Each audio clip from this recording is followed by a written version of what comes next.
Hello, everyone. I am Corey Andrew Powell, and I am joined today by Tommy Spaulding. He is the author of The Gift of Influence, Creating Life-Changing and Lasting Impact in Your Everyday Interaction. Now, he's also the founder of the Tommy Spaulding Leadership Institute in Denver, Colorado, and he's a New York Times best-selling author of 2 previous books, It's Not Just Who You Know and The Heart-Led Leader. So, Tommy, welcome to Motivational Mondays. Hey, Corey, and happy Monday to everybody. Yes, happy Monday to everyone, which is not always the easiest day of the week to to kick off things with. But when I look at a lot of the work you do, which is great, I realize that you do a lot of speaking. I believe over like 100 different organizations you'll visit throughout the year doing these talks. So first of all, we really appreciate that you could find the time to even be here, because I mean that's a lot. Yeah, that's a lot. Thank you. So, but to talk about your first book here not your first book, your current book, which is The Gift of Influence, Creating Life-Changing and Lasting Impact in Your Everyday Interactions. Yeah. Please share a little bit about what inspired you to write that book and what do you hope readers gain from it? Yeah.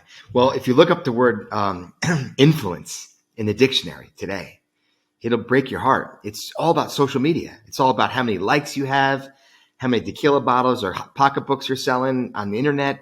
It's about how much power you have with social media. And I just don't subscribe to that. I think being a great influencer is being in the business of changing people's lives and having a positive impact on people, whether you're a teacher or a coach or a leader or a doctor or whatever you do for a living.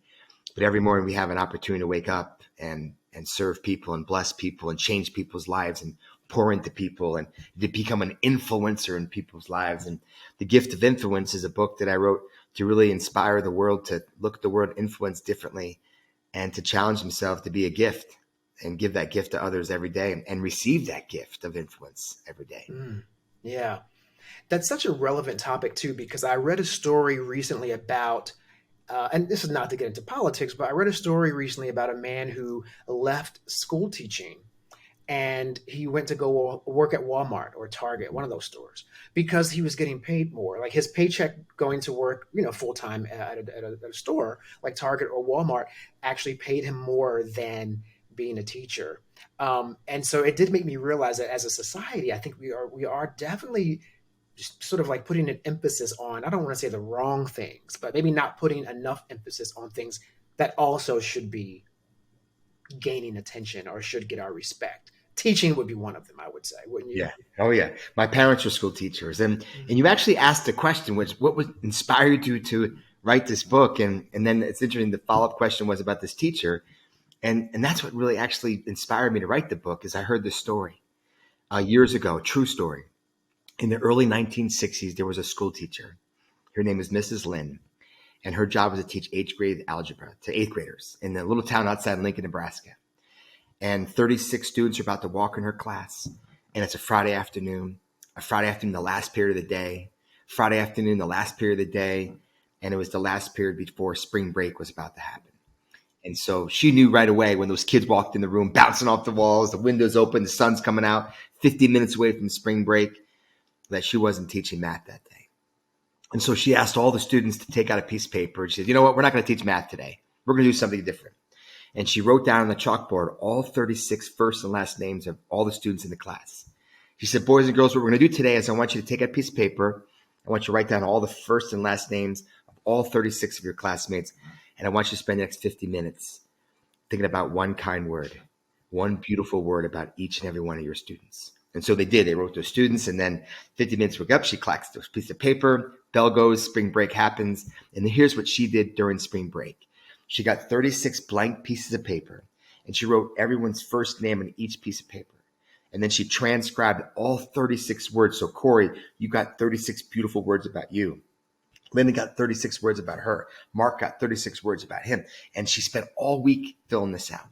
And then the following week, spring break's over. Kids go back to class on Monday morning, and she hands out these pieces of paper.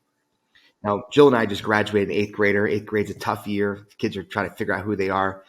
And for 10 minutes, she got to marvel watching 36 of her 8th grade kids read 36 beautiful words about them. Mrs. Lynn said later that some kids were wiping back tears. Some kids were blushing, laughing and smiling and just crying. Like, it was the most beautiful exercise. After 10 minutes were up, she never talked about that piece of paper ever again. Fast forward now, Corey, 6 years later, Mrs. Lynn gets a phone call from the local high school teacher down the street. A phone call that no teacher, no parent ever wants to get, that one of her former students, 6 years later, it's now the mid to late 1960s, and one of her former students, Mark, was killed in Vietnam, in Vietnam War. And he was the first fallen soldier from this little town outside Lincoln, Nebraska, to be killed in combat. And he wasn't just any kid, but Mark was the captain of the football team and a quarterback and a leader, and he was drafted, was killed. And so they had this huge church service and military service to bury him. She went to this first funeral service, and as she was walking out, the other teachers in the parking lot were getting together, talking, and basically said, let's go to Mark's house and continue honoring his life. And the family invited them. So Mrs. Lynn's now at Mark's house, and she's in the kitchen eating sponge cake, just watching people, celebrate Mark's life. And Mark's father walks up to her and says, are you Mrs. Lynn, my son's 8th grade math teacher? And she said, yeah. She goes, there's something I want to give to you. Can you follow me? And so Mrs. Lynn follows Mark's dad down the hallway, last room to the left. She walks in, and within minutes, she realizes that she's inside Mark's childhood bedroom. She sees the duvet of the, Nebraska Cornhuskers on the bed, trophies of football, pictures of famous football quarterbacks, and she's in Mark's childhood room. She gets goose pimples, right? And she sees from the corner of her eyes something that just puts shivers in her spine. She sees this infantry war helmet, camouflage, infantry war helmet. It was almost like Mark's father knew what she was thinking. So he walks over to the bed, picks up the war helmet, and hands it to her and said, this is what I wanted to give to you. And Mrs. Lynn didn't understand why. She was Mark's 8th grade math teacher. Why are you giving me this kid's infantry helmet? And Mark's father said, turn it upside down. And so she took the helmet, turned it upside down, and tucked under those rubber bands that hold that helmet to the soldier's head was her 6-year-old yellow, scotch taped, stained piece of paper. And she opened up that piece of paper, and her handwriting was at the top that said Mark, with 36 beautiful words about him. And Mrs. Lynn said, or Mark's father said, you had a huge influence on my son's life. My son carried this piece of paper with him all the time. He loved this piece of paper, often read it. And when my son was found killed last week in Vietnam, it was found tucked under his helmet. You had a huge influence on my son's life. Corey, when I first heard that story years ago, it just hit me. Very powerful. I want to be like Mrs. Lynn. I want to have the influence on the lives of others like Mrs. Lynn had on Mark. And every day we have an opportunity as humans to influence the lives of others. And that's what really inspired me to write the book, The Gift of Influence, because it's a gift. And whether you're an 8th grade math teacher, whatever you do for a living, every morning we have an opportunity to serve other people and make a difference in people's lives. That's absolutely incredible. I mean, the whole time you're telling the story, I'm envisioning it. I was feeling it and seeing it and relating to it, because at first when I was researching about you and I saw how you discussed this thing where you say start an influencer streak, I was curious, like, what does he mean by start an influencer streak? Because I thought social media, as you just mentioned. I thought you meant like, okay, go on Instagram and like, and so the takeaway though is just, even on an individual level, making a difference in someone's life. And teachers are very often, as we know, the first sort of like line of combat with that. No pun intended, but they are, right? I mean, after we leave the home, our teachers are the first person that we are really getting that outside influence from. And mine had a profound impact on me. But Corey, influence is not just positive. Mrs. Lynn had a positive influence on on Mark. I had a positive influence. Mrs. Singer, my is 9th grade marketing teacher, but I also had a typing teacher in 10th grade, Mrs. DeZini, who knew I was dyslexic knew I struggled in high school, knew my academics weren't great, and literally told me that I was stupid and I would never go to college and no one would ever accept me. I'll never forget those words, such a negative influence. So every morning we have an opportunity to have a positive or negative influence. And the original title of the book was 80,000. And the reason why is there was some research done years ago that the average human being influences 80,000 people in our lives. When I first heard this research, I was like, wow, that's a lot of people. How'd you come up with that number? Well, 80,000 people, they think is the average that we influence in our lifetime. You divide that by 78 years, which is the average life expectancy of a human being on this planet. Divided by 365 days of a year, you get 2.8 people a day. So every day, since the day we're born and the day we die, the 78 years on this planet or more, we influence 2.8 new people a day. Barista at Starbucks, the Uber driver, the bank teller, the new employee, the neighbor, someone at church you met, whatever your life, every day the average person meets 2.8 people a day. You take 2.8 people a day times 365 days times 78 years, you get 80,000 people. That number, again, just hit me. That's a lot of people. And so I said to myself, I've been thinking about this, like, what if at the end of our lives, we got to meet all 80,000 people? Like all the people that we've met and influenced positively or negatively. At the end of our life, we got to meet them. Wow, how cool would that be? Like, would we lead differently? Would we love differently? Would we serve people differently if we know that every human interaction we ever have, we meet them again? And where would they fit? They fit in a football stadium, right? 80,000 people. Turns out there's 37 stadiums in the United States of America with exactly 80,000 seats. So you pick your stadium right before you're going to die, right before you're going to go to heaven or wherever you go. You walk on the 50-yard line and there's 80,000 fans in the stadium. And all 2.8 people, everyone you've met your entire life. And here's the question, Corey. Here's the Monday motivational question. What's the sound of your stadium? Exactly. That's People what, like Corey, yeah. Corey, standing ovation, like crying and clapping and just thanking you for the difference you made in their life, the little things you did, the big things you did, but you invested in them.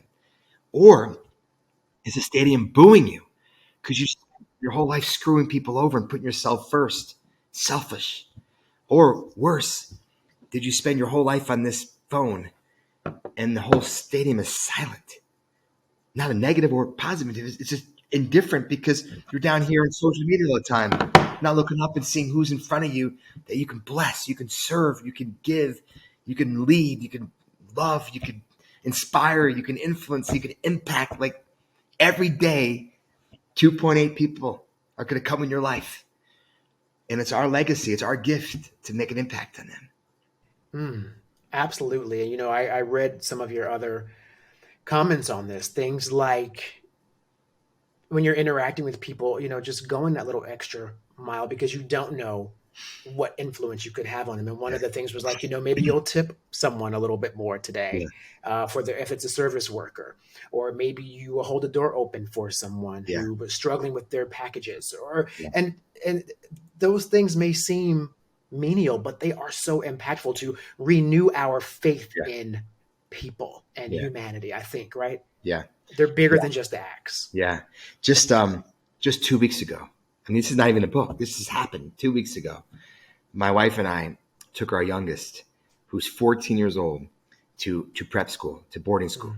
And I grew up in school, a son of a school teacher. I mean, we didn't have money. We never went to prep schools. I went to public schools, but my kid's got a real gift with hockey, and he got accepted to the #1 hockey prep school in the country, Shattuck St. Awesome. Mary's in Minnesota. So that's where we took him. We dropped him off. 14-year-old kid. When we dropped Anthony off at West Point when he was 18, we had no problem. I mean, he was 18, Right. ready to go, serve our country at West Point. But dropping off Tate at 14 was hard. I'm an emotional guy. I didn't want to cry because I knew he would cry, and right when we said goodbye to him, it was so hard to say goodbye to him. I wanted to be strong for him, for Jill. So we dropped him off just 2 weeks ago, and I drove up to Minneapolis to the airport. and to fly home. We live in Denver. And we get to the airport. We found a little lunch place. We got some lunch. My wife got a glass of wine. We had a little dinner. We're just kind of quiet. It's kind of really sad. And I paid the bill. I said, Jill, I'm going to meet you at the gate. And she said, no problem. Let's finish my wine up. Went to walk over to the gate. And as I walked to the gate, I passed this coffee shop. It's called Caribou Coffee. It's like the Starbucks of Minneapolis. Mm-hmm. And in this Caribou Coffee shop, there was a young woman at a table. And she was bawling. I mean, Corey, not just like this bawling, like hyper, like crying. And she's writing this letter while she's crying. And I just walked right by her. And when I got to my gate, as soon as I got to my gate, I just felt something in my heart, Corey, that I needed to turn around. I just needed to. So I turned around and I walked right up to her. I didn't ask her permission if I could talk to her. I didn't say, excuse me, can I get a chair? I just grabbed a chair and sat right down at that table. And I said, rough day. And she just cried. I'm from England. I got a boyfriend in Minneapolis. We tried this long distance thing. It's just not working. I'm writing him a letter. It's over. And I love him. And I said to her, we just dropped my son off. And I had been holding in too. I didn't want to cry for her, my wife, and my son. And so I'm in pain too. So I went over to her bench and I just hugged her. And I'm crying and she's crying. The funny thing is my wife walks by, sees me, and she's waving. There's my husband, changing lives. Oh, man. I never got this young lady's name or phone number or contact information. But Corey, she will be my stadium. She will be in my stadium when I die one day. She'll be screaming and say, you were the guy that didn't just walk by, that came and gave me a hug during a hard time. Because we've all been there. But how many times do we walk on by? We all do it. And the worst thing we can say to someone when someone's in pain, and we meet someone that's going through a tough time, hey, Corey, if there's anything, I'm so sorry what's going on in your life. If there's anything I can do, let me know. And I just think that's total bullshit. It's such a cop-out. If there's anything I can do, let me know. And what you really are saying to that person is, I want you to think that I care. And I probably care, but I really don't want to do anything. So I'm just going to tell you, if there's anything I can do, let me know. Because I know damn well you're not going to call me up and say, hey, there is something you can do. So next time someone says, man, my kid's going through depression, going through a tough time. Hey, my kid went through depression too. I got a great book. I'm going to mail it to you. What's your address? Like, never say to anyone, if there's anything I can do, let me know. It's such a cop-out. True influencers, true leaders, when they find someone going through pain, they run towards it and they say, how can I help? Here's what I'm going to do. I'm going to come to your house at 3:30. We're going to drop over a meal. Here's what we're going to do for you. I just look at influence in such a different way now. I've been really studying it, that we are called every day to influence the lives of others. And the biggest gift is to give that to others. And then it's also the biggest gift to receive. Who I am today as a husband, as a father, as a leader, are the men and women that influenced me and poured into me. And I'll be in their stadiums one day. It's such an amazing topic. Listen, man, I have never almost cried on Motivational Monday. Like, you just blew my mind with that. And I was tearing up while you were telling that story. And it is incredible because I've seen people in moments of bereavement who are strangers. And if you really are connected, if you really believe in interconnectivity with humans, it is instinctive. You want to just go up to them. And I think very often we don't, though, because we're cautious. But I love the fact that you're saying, throw away some of that caution and just show up. Be a human, right? Yeah. If they say, get away from me, then you've done, it was more about you've done your thing, right? Yeah. And that's their right to say, I'm okay, please leave me alone. Yeah. But we don't interact enough. We don't do what you did enough. Yeah. And it made me realize that it's important. And you said in the beginning of your show that you don't talk about politics, and I don't talk about politics or religion or anything like that. It's just everything's personal. But I'll tell you what, this country, the United States of America that we live in, we are starving for people to love all people. And that's what true influencers do. They love people that have different color skin than them, different religions, different political beliefs, different sexual orientations, different neighborhoods, different jobs. We are called to love and serve all people. And that's the only thing that's going to bring this country back to be united, is to wake up every day and serve all people and want nothing in return. As we head towards the end of our time here together, share a little bit about the importance of following your own instincts, following your gut to make a decision. Yeah, yeah. For years we led with our heads.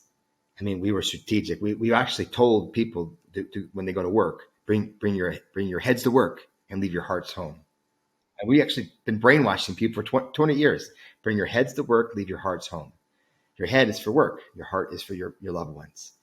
And the ones that connect the head and the heart and really lead with this place of love are the ones that really are successful at work. And when you leave from the place of love, you really can connect your heart, your gut. If your gut's telling you something, like when I walked by that woman, crying at the Minneapolis airport, I knew the second I walked by her. I actually knew right when I walked by her that I needed to turn around. You can't just walk by. And it took me all the way get to the gate to get enough courage to say, "You little shit, you got to turn around. You got to work. You got to turn around." And I followed my gut, right? And it changed me and it changed her. And so when you got a gut feeling about, I got to do something to help this person, or I got a gut feeling that person's going through something, I need to check out, follow it, right? Because God gives you this gut as your radar of who I'm going to influence every day, Yeah, absolutely. Yeah. Corey, you can interview me anytime you want. You're a good man. Thank you, sir. And so are you. This is really one of the greatest conversations I've had on Motivational Mondays. And I've been doing this for over a year now. When I say great, I mean that, very substantively. It's got depth, right? We are actually sharing personal anecdotes and stories. I think that is really what we should be doing as humans. So I really, really thank you for that, Tommy. And my final question for you today would be, and we've covered a lot, and there's so much that we didn't talk about, but if you could whittle down like just one takeaway, if you told someone, hey, there's one key, one bit of advice I would give you to keep with you in life, Yeah. what do you think that advice would be? I'm not a tattoo guy. I love tattoos, actually. I just can't get them because I'm so afraid of needles. But if I got a tattoo, I know what it'd be. I'd have it just written across my chest. 4 words. It's not about you. The 4 most important words of leadership. The 4 most important words about being a great parent, being a great, spouse, a great leader, right? It's not about you. We have a whole world out there that 90% of the world's out. It's all about me. It's all about me. But if you can shift your heart, it's not about you. It's about others, and live a life truly in that space, your business is going to be incredibly successful. Your marriages are like, my grandparents were married for 56 years, right? Like, you get that. You get to hang out with your kids forever because they want to hang out with you because they love you. You got employees that will never leave you. You got customers that says, you got my lifelong business, pal. Everything, you can have all this, but you gotta tattoo your heart to say it's not about you. Words of wisdom. And and I happen to like tattoos, so I might consider that one for my next one. Ooh, that's awesome. That's a lot of ink though across the whole chest, but I'll let you know how that how that turns out. But Tommy, thank you so much again for being here today. Tommy Spaulding, we really appreciate you sharing so much of your personal anecdotes and your experiences here with us on Motivational Mondays. It's been an absolute pleasure. Thank you. Thank you so much.